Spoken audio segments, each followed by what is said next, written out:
once you have taken the decision, the day you have taken the decision in life to do something that you want to be, the day will be the day you will come to know what life is.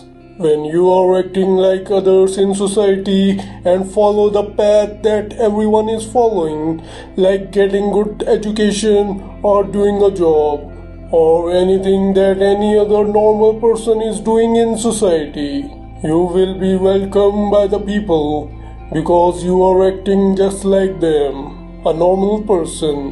But the day when you have taken the decision to follow your own path, or do whatever it is that inspires you or what is your passion, things may start turning against you, because now you are crossing the so-called line of the society where everyone is acting like normal and no one has the courage to do something different.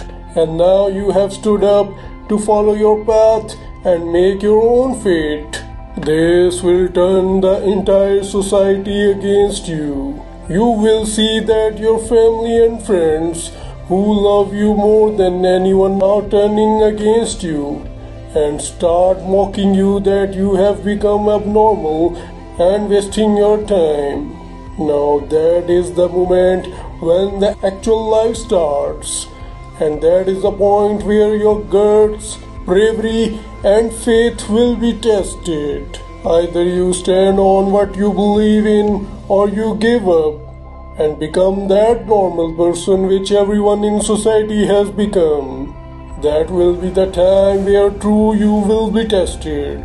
And believe me, that time is going to be the hardest time of your life. Either you win or lose. The decision is yours.